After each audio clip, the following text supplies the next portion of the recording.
नमस्कार, जय हिंद। मैं Rajeshree Sain, D K explain channel की मालिक आप सभी का हार्दिक अभिनंदन करती हूँ मेरे यूट्यूब चैनल पे। उम्मीद करती हूँ कि आप सब लोग बेहतरीन, मस्त और अच्छे होंगे। इसी के साथ आज वीडियो की शुरुआत करते हैं। मैं काफी दिनों से कोई भी वीडियो अपलोड नहीं कर पाई हूँ क्योंकि आप सभी को पता है कि लगातार फोर्थ ग्रेड के ऊपर या उसके कट ऑफ पर बात करना मुझे सही उचित नहीं लगता है। लेकिन मैं चाहे वीडियो डालूं या नहीं डालूं, लेकिन मैं आपके लिए धरातल पर प्रयास कर रही थी।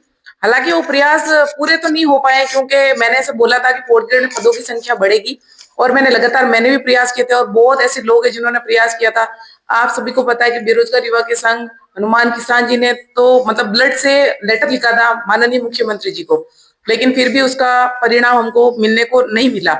ठीक है, लेकिन आप सभी को पता है कि 24,000 पर एक वैकेंसी निकली है सफाई कर्मचारी भर्ती, जो हालांकि उसका नाम चेंज है, बाकी है ये फोर्थ ग्रेड का ही है, उसका नाम चेंज कर दिया सरकार ने ओनली। लेकिन हमारा जो आश्वासन था, हमें ये विश्वास था कि फोर्थ ग्रेड के साथ ये भी पद ऐड हो जाएंगे, लेकिन ऐसा तो नहीं हुआ। एक न्यू वैकेंसी निकली है तो ये भी बहुत अच्छी बात है हम सबके लिए। लेकिन जो फोर्थ ग्रेड के पदों को लेकर जो हमने लगातार चर्चा की थी या जिसके लिए हमने बहुत प्रयास किए थे, वो तो हो नहीं पाया है। और मैं वीडियो भी नहीं डाल पाई थी क्योंकि मैं धरातल पर प्रयास कर रही थी कि वीडियो डालने से क्या मतलब है, हम जहां तक हो पाए हम लोगों से मिलकर भी उस चीज का प्रयास कर सकते हैं। तो मैंने लगातार वो प्रयास किया है आप सभी के लिए। इसी के बीच आप सभी को पता है कि आरएसएस बोर्ड के अध्यक्ष आलोक राज जी ने ट्वीट करके बताया था कि वो 15 तारीख को पीडीएफ डाल देंगे और 16 तारीख को परिणाम यानी रिजल्ट घोषित कर देंगे फोर्थ ग्रेड का। लेकिन आज हम सभी बैठे थे, हम सबके मित्र है राहुल जी, और हम भी अभी हमने फोर्थ ग्रेड का रिजल्ट भी चेक किया था, लेकिन हम सबको ये देखने को मिला कि आज रिजल्ट घोषित नहीं किया गया है। और आलोक सर का एक ट्वीट भी आया हम सबके सामने, जो उन्होंने बताया कि आज 15 को रिजल्ट ना देकर के हम 16 तारीख को फोर्थ ग्रेड का रिजल्ट जारी करेंगे।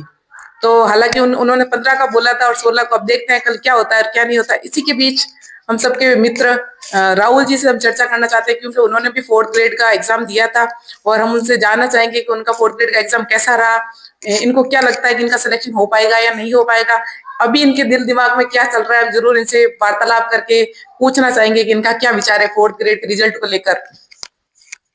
एग्जाम तो दिया था वो, और 60 क्वेश्चन के आसपास मैंने अटेंड किए थे। और उसके नंबर क्या आएंगे, कट ऑफ कितनी जाएगी, वो वीडियो वगैरह देखे हैं, आलोक जी ने बताया और कुछ टीचरों ने बताया, मैंने यूट्यूब से देखा है। और भैया जी के साथ मैं उनके वीडियो वगैरह देखता रहता हूँ, अच्छे वीडियो बनाते हो। अब सिलेक्शन होगा या नहीं होगा वो तो जो कट ऑफ कितनी जाएगी उसके ऊपर है। और तैयारी लगभग लगभग मेरी मैं करता हूँ लगभग, और बाकी रिजल्ट आने के बाद ही मैं बता पाऊंगा सिलेक्शन होगा अभी या आपकी नहीं। क्या फीलिंग है? गट फीलिंग जैसे होती है ना, हम एग्जाम देख के आते हैं तो हमें अंदर से ऐसी फीलिंग रहती है कि सिलेक्शन हो पाएगा या नहीं हो पाएगा, या हमको चांस लगता है कि भाई इसमें तो मेरा हो जाएगा। तो अभी आपकी फिलहाल के लिए आपकी गट फीलिंग क्या है, क्या फील हो रहा है आपको? सिलेक्शन होने के मतलब चांस तो है, क्योंकि मेरे लगभग 70 के आसपास मेरे क्वेश्चन रहे। मतलब बॉर्डर पे हो भी सकता राइट है है। और नहीं भी हो सकता है, मतलब इनका हाँ। कहने का मतलब ये है। अच्छा, और आप मुझे ये बताइए कि जो फोर्थ ग्रेड के रिजल्ट को लेकर, जैसे अभी आप सभी को पता है कि 2 गुना का मतलब पहले परिणाम निकलेगा, उसके बाद निकलेगा 1 गुने का। तो क्या लगता है आपका 2 गुना में आपका मतलब चांस बन रहा है कि नहीं बन रहा है? क्या लगता है आपको? इस पे आप अपना विचार प्रकट कीजिए राहुल जी। 2 गुना में तो हो जाएगा, क्योंकि मेरे जो छोटे भाई है वो भी एग्जाम दे के आए, उनका और मेरा लगभग तो सेम ही हुआ है, लेकिन उसके 10 क्वेश्चन लगभग एक्स्ट्रा हो रहे हैं। अच्छा, उन्होंने करेक्ट हो एक्स्ट्रा रहा है। 10 किए हैं। अच्छा, हाँ। उनके चांस मतलब बेस्ट लग रहे हैं कि उनका हो हाँ। जाएगा फिलहाल तक। ठीक है। और आप बताइए, आपने मेरे वीडियोस देखे, मैंने लगातार प्रयास किया है फोर्थ ग्रेड के पदों को लेकर के भी, फोर्थ ग्रेड में पदों की संख्या बढ़नी चाहिए। तो और हम सब आप सभी को पता है कि जो बेरोजगार युवा के संघ है हनुमान किसान जी, उन्होंने हाँ। तभी ब्लड से लेटर लिखा था देखा माननीय था मैंने। मुख्यमंत्री जी को। हाँ। तो आप देखिए कि जब हम तो हालांकि ऑनलाइन आके एक वीडियो बना के अपलोड कर रहे हैं, आज उन्होंने मतलब अपने शरीर से ब्लड को अलग करके उस पर लेटर लिखा है माननीय मुख्यमंत्री जी को। तो क्या आपको नहीं लगता है कि माननीय मुख्यमंत्री जी को इस पे एक्शन लेना चाहिए था? भाई, अपने ब्लड से उन्होंने लेटर लिखा है बच्चों के लिए, भाई फोर्थ ग्रेड में और पद बढ़ जाएंगे तो कितनी अच्छी बात है, लाखों घरों में खुशियों के दीप जलेंगे। हाँ। तो आपको नहीं लगता है कि जो मुख्यमंत्री जी है उन्होंने मतलब हम सब ने उनको मतदान देकर वहां पे उस स्थान पे हमने उनको बिठाया है, तो आपको ये नहीं लगता है कि हनुमान किसान जी ने जो एक्शन लिया था ब्लड से जो लेटर लिखने का, आपको नहीं लगता है कि वो ऐसे ही मतलब फालतू में चला गया, उसका कोई महत्व नहीं है? क्या लगता है आपको इस पे कि मुख्यमंत्री जी को उनकी बात को मतलब तवज्जो देनी थी ना? आपको क्या लगता है इस पे? देखो, जब मैं जालोर से इस चर्चा के लिए जब आ रहा था, ठीक है, तो ट्रेन में यही चर्चा हो रही थी। अच्छा। क्योंकि वो चर्चा ये चल रही थी चारों तरफ की राजस्थान के अंदर बहुत सारी वैकेंसियां खाली है, और इतनी वैकेंसियां खाली है कि लगभग 75% लोग युवाओं को तो रोजगार मिलेगा ही मिलेगा। अच्छा। अब वो है ना पोस्ट क्यों नहीं, वैकेंसी निकाल क्यों नहीं रहा है, वो जल्दी हायरिंग है ना वापस क्यों नहीं कर रहे हैं, रिजल्ट में देरी क्यों कर रहे हैं, ठीक है, वो पता नहीं वो क्यों कर रहे हैं, लेकिन ये गलत है, ऐसा करना नहीं चाहिए सरकार को, क्योंकि पोस्ट बहुत ज्यादा खाली है। और अगर सभी पोस्टों को भर दिया जाए तो लगभग लगभग बेरोजगारी, मतलब बेरोजगारी का आंकड़ा जो है वो बहुत ही कम हो जाएगा, बहुत ही कम हो जाएगा। आप सही बोल रहे हो। लेकिन जब मैंने वो हनुमान किसान जी का जब वीडियो देखा तो मुझे बड़ा दुख हुआ। मुझे ऐसा लगा कि शायद इन्होंने जो ये एक्शन लिया है बच्चों के लिए या युवाओं के लिए, तो मुझे लगता था कि चलो दूसरी बातों पर वो एक्शन लेंगे या नहीं लेंगे, लेकिन एटलीस्ट ये जो है उन्होंने जो ब्लड से लेटर लिखा था, तो मैंने कहा इस पे तो वो जरूर इस पे कुछ विचार करेंगे, उस पर कुछ बात करेंगे। फोर्थ ग्रेड में ज्यादा नहीं तो लगभग 5 या 6,000 पदों की संख्या तो जरूर बढ़ाएंगे, लेकिन वो भी मतलब उसका भी कोई महत्व नहीं रहा। तो ये आपके हिसाब से आपको क्या लगता है, उनकी बात को मानना था या नहीं मानना था हनुमान किसान जी ने जो कहा? मेरे को तो ऐसा लगता है कि भाई हनुमान किसान जी ने जो एक्शन लिया था उस पे मुख्यमंत्री जी को, क्योंकि उन्होंने उनको इंडेक्ट करके वो लिखा था लेटर के भाई माननीय मुख्यमंत्री जी को मैं लिख रहा हूँ, तो मेरे हिसाब से मुख्यमंत्री जी को उनकी बात को तवज्जो देना था और फोर्थ ग्रेड में पदों की संख्या बढ़ानी थी, लेकिन ऐसा कुछ हुआ नहीं। तो मुझे तो ये उचित नहीं लगता है, और मेरे हिसाब से आपको भी नहीं लग रहा होगा उचित। उनकी बात को उनको तवज्जो देनी थी, लेकिन नहीं दी। मुझे ऐसा लगता है कि राजस्थान में वैसे बहुत से बच्चे हैं जो लगातार प्रयास कर रहे हैं, बहुत प्रयास कर रहे हैं, लेकिन जब वैकेंसी नहीं आ रही तो बच्चे क्या करेंगे? वैकेंसी आ रही है, वो एग्जाम दे रहे हैं, या तो पेपर लीक हो रहे हैं, पेपर लीक नहीं हो रहे तो रिजल्ट नहीं आ रहे, तो बच्चे क्या कर सकते हैं? कुछ नहीं कर सकते। वो तो सिर्फ वेट कर सकते हैं भाई कब नोटिफिकेशन आएगा, कब वैकेंसी निकलेगी। उनके हाथ में सिर्फ पढ़ना है। जैसे कि स्पेशल बीएसटीसी वाले बच्चों के पद जो शून्य आए थे, अब जो काफी बच्चों ने प्रिपरेशन की, बहुत पैसे खर्च किए, कहीं कहीं जाके पढ़ेगी, कहीं जाके, तो आज वो बच्चे तो मतलब परेशान होकर बैठे हैं कि हम क्या करें उसमें, जब पोस्ट ही नहीं आई। आप मान के चलोगे 1 साल हो गया उस पर प्रिपरेशन कर रहे हैं वो बैठ के, कोई कहीं जा रहे हैं, कोई पुस्तकालय में जाके पढ़ रहे हैं, कोई कहीं पे जाके पढ़ रहे हैं। और जब हम सबका वेट रहता है कि भाई अब वो भर्ती आने वाली है, और जब भर्ती आती है और उसमें हमारे पद होते हैं शून्य, तो वो बच्चों पे क्या बीतती है? वो अच्छी बात थोड़ी ना है।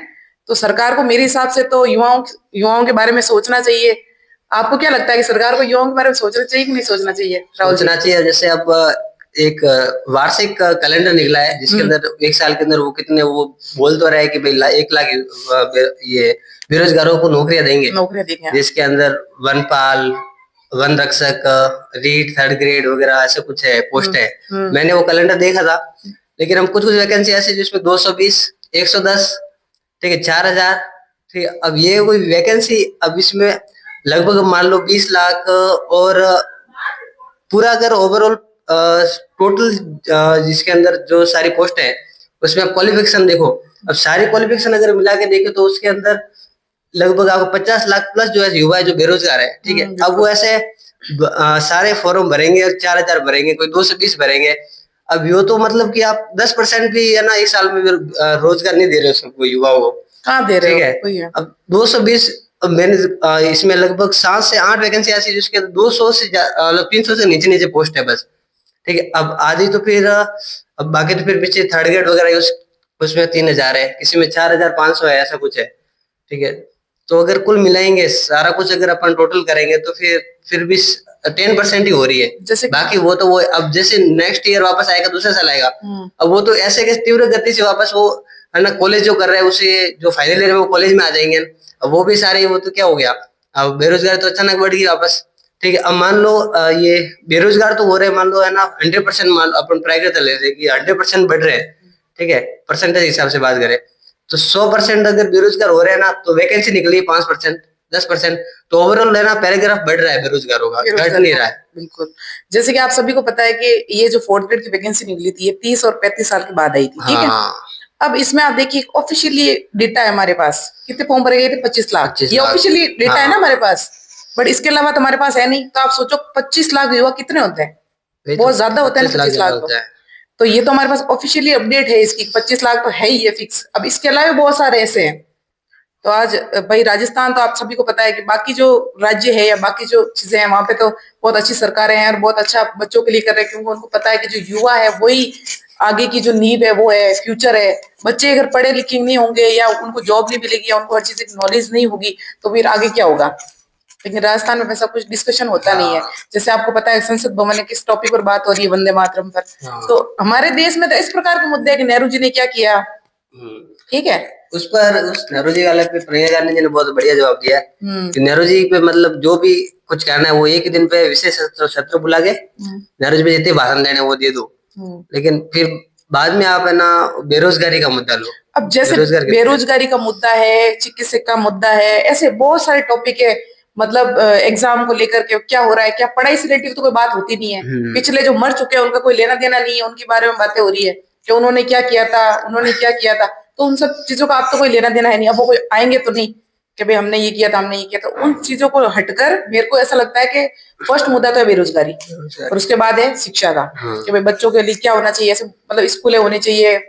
मैंने तो ज्यादातर देखे जहाँ स्कूलें बन रही है उनको भी तोड़ रहे हैं। मतलब हमारे राज्य में ऐसा हो रहा है कि उनको शिक्षा से बच्चों के मतलब जो प्रोग्रेस होती है उसके ऊपर कोई मतलब नहीं है, पोषण पे कोई लेना देना नहीं है। तो मेरे को ऐसा लगता है कि हमारे राज्य को इस पे ज्यादा ध्यान देना चाहिए। बेरोजगारी बहुत बड़ा मुद्दा है।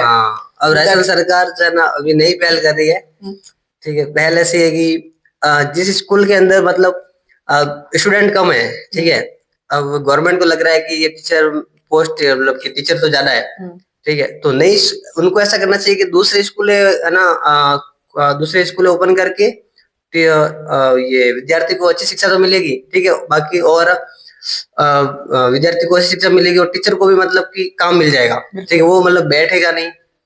अब इसके अंदर पर ये है कि अब वो ऐसा क्या कर रहे हैं कि कुत्तों को पकड़ने की भी मैंने न्यूज देखी थी कि आप जो है ना कुत्तों को पकड़ो, ठीक है, जो बदमाश कुत्ते हैं जो काटते हैं वगैरह, या फिर उनकी सर्वे करवाएंगे, ऐसा कुछ कुत्तों का अभी ऐसा कुछ मैंने न्यूज देखा था। तो टीचरों के लिए ये काम, अब टीचर यार इतना सारा पढ़ते हैं, ठीक है, बहुत मेहनत करते हैं, बिल्कुल, अब फिर वो उनको बोला जाता है कि आपको है ना कुत्तों के ऊपर सर्वे करो, क्या है कैसा है किस गली में। ये तो चीज बता रही हूँ कि हमारे राज्य में ये हो रहा है। इसी के साथ मैं एक और बात बोल देना चाहती हूँ कि जितने भी टीचर्स की बात आई तब मैं बोल रही हूँ, आप सभी को पता है कि 17 और 18 जनवरी को 17 जनवरी को लेवल फर्स्ट का एग्जाम और 18 को लेवल सेकंड का एग्जाम है। तो जितने भी अभ्यर्थी प्रिपरेशन करके एग्जाम देने जा रहे हैं तो मैं उन सभी को बता देना चाहती हूँ, मैं अपनी तरफ से ये भगवान से दुआ करूंगी आप सबका एग्जाम बहुत अच्छा जाए और आपका सिलेक्शन हो, ठीक है। All the very best. जितने भी कैंडिडेट्स हैं जो एग्जाम देने जा रहे हैं, ऑल द वेरी बेस्ट। और ध्यान से और बहुत अच्छे से आप प्रिपरेशन की होगी आपने, और बहुत ध्यान से आप अपना एग्जाम शांतिपूर्वक देना, ठीक है। कल आ रहा है रिजल्ट, और 4th ग्रेड का रिजल्ट कल आ रहा है, तो देखते हैं क्या रिजल्ट रहता है 2 गुना का। और इस पे हालांकि कट ऑफ पे मैं ऑलरेडी पहले बात कर चुकी हूँ, लेकिन अब देखते हैं क्या होता है क्या नहीं होता है। और इसी उम्मीद के साथ कि आपको मेरा ऐसा लगता है कट ऑफ ज्यादा, तो देखते हैं आएगी कट ऑफ, कल देखते हैं रिजल्ट आने के बाद देखेंगे, वीडियो बनाएंगे उस पर भी क्या होता है क्या नहीं होता है, क्योंकि सरकार है और समझदार को इशारा काफी है। तो अब देखते हैं कि 4th ग्रेड का रिजल्ट क्या रहता है और क्या नहीं रहता है। और उम्मीद करती हूँ कि आपको मेरा वीडियो अच्छा लगे। अगर अच्छा लगे तो प्लीज एक लाइक शेयर एंड सब्सक्राइब जरूर कीजिएगा। और आप सब के क्या विचार है आप कमेंट सेक्शन में मुझे जरूर बताइएगा, मैं जरूर सबका रिप्लाई करने का प्रयत्न करूंगी। इसी के साथ मैं इनके साथ मतलब की चर्चा करने के लिए जालोर से आया हूँ, ठीक है। और ये राहुल जी मतलब गाइड अच्छा करते हैं, बच्चों को समझाते हैं, तो आप इनका सपोर्ट करें ताकि ये दूसरे आलोक सर बन सकते हैं राजस्थान युवा के। यही उम्मीद है कि भाई युवाओं के साथ मैं खड़ी रहूं और मेरा लगातार 100% प्रयास रहता है। लेकिन अब सरकार है, हम कुछ कर नहीं सकते। हम ज्यादा से ज्यादा वीडियो बना सकते हैं और लोगों के साथ चर्चा कर सकते हैं कि ऐसा होना चाहिए और वैसा होना चाहिए। सपोर्ट तो आप ही करोगे क्योंकि आप ही देख पा रहे हो, और सोशल मीडिया एक ऐसा माध्यम है जहां से ही हम आगे बढ़ सकते हैं। तो अगर आपको मेरा वीडियो अच्छा लगे तो please like share and subscribe जरूर कीजिएगा। और आपकी क्या राय है 4th ग्रेड के रिजल्ट को लेकर, और भी कुछ जो भी बातें हैं आप मुझे कमेंट सेक्शन में जरूर बता दीजिएगा। मैं जरूर का सबका एक एक का रिप्लाई जरूर करूंगी। और बहुत बहुत धन्यवाद। राहुल जी आप अपनी तरफ से बोल दीजिए भाई इनको। धन्यवाद, ठीक है, ठीक है, ओके, बहुत बहुत धन्यवाद। नमस्कार, जय हिंद, वंदे मातरम।